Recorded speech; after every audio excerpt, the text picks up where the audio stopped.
ఒకరితో ప్రేమ, మరొకరితో రిలేషన్, ఇంకొకరికి ప్రపోజల్. ఇవి ఉదయ్ కృష్ణారెడ్డి లీలలు. ఐపీఎస్ ట్రైనింగ్ మాటన అతను సీక్రెట్ గా సాగించిన చిత్రాలు ఒక్కొక్కటిగా బయటకు వస్తున్నాయి. ఇప్పుడు తను ఇన్నోసెంట్ అని కలరింగ్ ఇచ్చిన, అమాయకుండాని సర్టిఫికేట్ ఇచ్చుకున్న డిజిటల్ ఎవిడెన్స్ మాత్రం హీడు మామూలోడు కాదు అనే విషయాన్ని క్లియర్ గా చెప్పేస్తున్నాయి. అసలు ఉదయ్ ఎవరెవరికి ప్రేమ లేఖలు రాశాడు, ఎంతమంది మహిళలకు దగ్గరయ్యాడు, దర్యాప్తులో పోలీసులు తీసుకుపోతున్న నెక్స్ట్ స్టెప్ ఏంటి?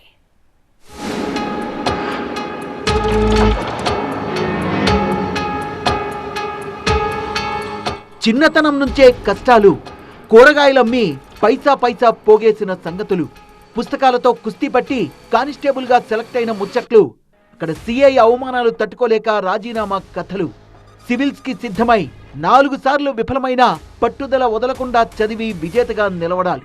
ఇలా ఉదయ్ కృష్ణారెడ్డి ఎందరికో ఆదర్శంగా నిలిచాడు. ఈ కష్టం, ఈ ఫలితం, ఈ విజయం ఇవన్నీ నాణ్యానికి ఒకవైపు మాత్రమే. మరి ఇంకోవైపు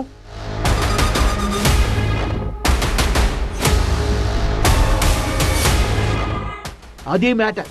తన విజయాలతో స్ఫూర్తిగా నిలబడ్డ, తన ప్రవర్తనతో పతనమయ్యాడు ఉదయ్ కృష్ణారెడ్డి. ప్రియన గారు ట్రైనింగ్ లో వెలగబెట్టిన వ్యవహారాలు ఒక్కొక్కటిగా బయటకు వస్తున్నాయి. తన రొమాంటిక్ వ్యవహారాలు, అంతకు మించిన పైశాచికత్వాలు కళ్ళు బైర్లు కమ్మేలా చేస్తున్నాయి. హైదరాబాద్ సర్దార్ వల్లభాయ్ పటేల్ నేషనల్ పోలీస్ అకాడమీలో తోటి మహిళా ఐపీఎస్ ఆఫీసర్ ని వేధించి దాడి చేసిన కేసులో ఉదయ్ కృష్ణారెడ్డి అరెస్ట్ అయ్యాడు.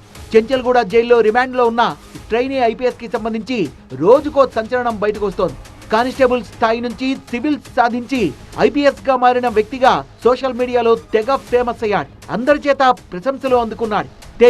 శిఖరమంత ఎత్తుకు ఎదిగిన ఇమేజ్ ని లైంగిక వేధింపుల ఆరోపణలు ఒక్కసారిగా డ్యామేజ్ చేశాయి. ట్రైనింగ్ లోనే ఇతగాని విశ్వరూపం ఇలా ఉందా అని ఇప్పుడంతా ఆశ్చర్యపోతున్న పరిస్థితి. వేధింపుల కేసు దర్యాప్తులో సీన్ రీకన్స్ట్రక్షన్ లో భాగంగా పోలీసులు అశోక్ నగర్ లోని ఉదయ్ రూమ్ లో సోదాలు చేశారు. ల్యాప్టాప్, సెల్ ఫోన్, ప్రేమలేఖలతో పాటు ఒక కత్తిని కూడా స్వాధీనం చేసుకున్నారు. లవ్ లెటర్లపై రాసిన పేర్ల ఆధారంగా కూపిలాగితే మరో మహిళ పేరు తెరపై ఫ్లాష్ అయింది. సదరు మహిళకు 2014లోనే పెళ్లైంది, కానీ 2023 నుంచి భర్తకు దూరంగా ఉంటూ కొడుకుతో కలిసి ఉంటోంది. ఆమెతో ఉదయ్కి ఏర్పడ్డ పరిచయం కొద్ది రోజుల్లోనే స్నేహంగా మారింది. హైదరాబాద్కు వచ్చిన ఆమె కొంతకాలం ఓ ప్రైవేట్ సంస్థలో పనిచేసింది. ఏడాది జనవరిలో ఉదయ్ సూచనతో ఆ ఉద్యోగానికి రిజైన్ చేసి ఐఏఎస్ ఇన్స్టిట్యూట్ లో చేరింది. ఇద్దరి మధ్య సాన్నిహిత్యం ఏర్పడ్డాక లివ్ ఇన్ రిలేషన్ లో ఉందామని కృష్ణారెడ్డి ప్రపోజల్ పెట్టాడు. చట్ట ప్రకారం విడాకులు రాకపోవడంతో ఆ ప్రతిపాదనను ఆమె తిరస్కరించిందట. అతని ఫ్లాట్లో అక్కడ అతనికి సంబంధించిన సోదరుడు ప్రణయ్తో పాటు అతనికి సంబంధించిన ఫ్లాట్లో కూడా సోదాలు నిర్వహించారు. సో అక్కడ కూడా అతనికి ప్రీవియస్గా ఉన్నటువంటి లవ్ అఫైర్స్కి సంబంధించిన వ్యవహారాలు కూడా దర్యాప్తులో వెలుగులోకి వచ్చాయి. సో ఇక్కడ ఉదయ్ కృష్ణారెడ్డికి సంబంధించి దాదాపు 20 మంది స్టేట్మెంట్ రికార్డ్ చేశారు. ఒకవైపు బాధితురాలికి సంబంధించిన స్టేట్మెంట్ రికార్డ్ చేసిన తర్వాత ఆమె ఏ రకంగా ఇబ్బందులకు గురి చేశాడు, ప్రేమ పేరుతో అతను వేధింపులకు పాల్పడడం కావచ్చు, ఆ తర్వాత ఆమె పైన అటాక్ చేయడం కావచ్చు, ఇవన్నీ కూడా ఆమె కొన్ని ఆధారాలతో సహా ఫిర్యాదు చేసింది. సో ఆ ఫిర్యాదు నేపథ్యంలో కూడా ప్రస్తుతం పోలీసులు అన్ని కోణాల్లో దర్యాప్తు చేస్తున్నారు. ఈ కేసులో ఇంకో ట్విస్ట్ ఏంటంటే అశోక్ నగర్ లో ఉండే సదరు మహిళ, బాధిత మహిళా ట్రైనీ ఐపీఎస్ ఓ రోజు కలుసుకున్నారట. ఉదయ్ సాగించిన ప్రేమ వ్యవహారాలు, మానసిక నరకానికి గురి చేస్తూ భయభ్రాంతులకు గురి చేసిన సందర్భాలని, బాధల్ని పంచుకున్నారట. ఉదయ్ నిజస్వరూపం తెలిసాక తనకి దూరంగా ఉంటోందట సదరు మహిళ. ఈ కేసులో దాదాపు 20 మంది నుంచి పోలీసులు వాంగ్మూలాలు సేకరించారు. మరోవైపు మహిళా ట్రైనీ ఐపీఎస్ రూమ్ లోకి చొరబడి ఉదయ్ ఆమె ఫోన్ లాక్కొని దాడి చేసింది నిజమే అని ఆధారాలు సేకరించారు. ఉదయ్ అతి కోపం, విపరీత ప్రవర్తనతో ట్రైనింగ్ లో చాలా మందికి నరకం చూపించినట్లు దర్యాప్తులో గుర్తించారు పోలీసులు.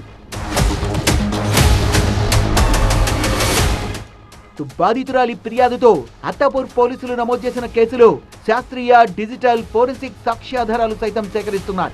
పరిణామంతో ఉదయ్ కృష్ణారెడ్డి చుట్టూ చట్టపరమైన ఉచ్చు కాస్త గట్టిగానే బిగుస్తోంది. మరోవైపు ఉదయ్ ని 7 రోజుల పాటు కస్టడీ కోరుతూ పోలీసులు పిటిషన్ దాఖలు చేశారు. మరో 2 వాంగ్మూలాల్ని రికార్డ్ చేసి ఆయన ఫోన్ను, ల్యాప్టాప్ను ఫోరెన్సిక్ ల్యాబ్ కి పంపించారు. మొత్తం ఎపిసోడ్లో ఆర్థిక లావాదేవీల కోణంలో కూడా అధికారులు ఆరాధిస్తున్నారు. ఇన్స్టాలో పరిచయమైన మరో యువతికి ఉదయ్ పెళ్లి ప్రతిపాదనల్ని పంపారట. ఇలా రోజుకో సంగతి రివీల్ అవుతూనే ఉంది. ఇవే కాదు, ఇంకా చాలా మ్యాటర్ ఉందనేది పోలీసుల వెర్షన్. అవన్నీ బయటకు రావాలంటే ఉదయ్ని కస్టడీలోకి తీసుకోవాల్సిందే అంటున్నారు. మరి విచారణలో ఇంకెన్ని సంచలనాలు బయటకు వస్తాయో చూడాలి. వారం రోజుల కస్టడీ గడువు కోరుతూ కూడా పోలీసులు పిటిషన్ దాఖలు చేశారు. అతన్ని ఫర్దర్గా కస్టడీలోకి తీసుకొని విచారిస్తేనే ఇప్పుడు ఏదైతే బాధిత మహిళ ఇచ్చినటువంటి అంశంలో కావచ్చు, ఆ తర్వాత గతంలో అతనికి ఉన్నటువంటి ట్రాక్ రికార్డ్ కావచ్చు, ఇవన్నీ అంశాలకు సంబంధించిన ఆడిషన్లో కూడా ఫర్దర్గా కస్టడీలోకి తీసుకొని విచారిస్తేనే ఈ మొత్తం వ్యవహారం అంతా కూడా ఒక కొలిక్కి వస్తుంది అన్నటువంటి విషయాన్ని మాత్రం దర్యాప్తు అధికారులు చెప్తున్నారు.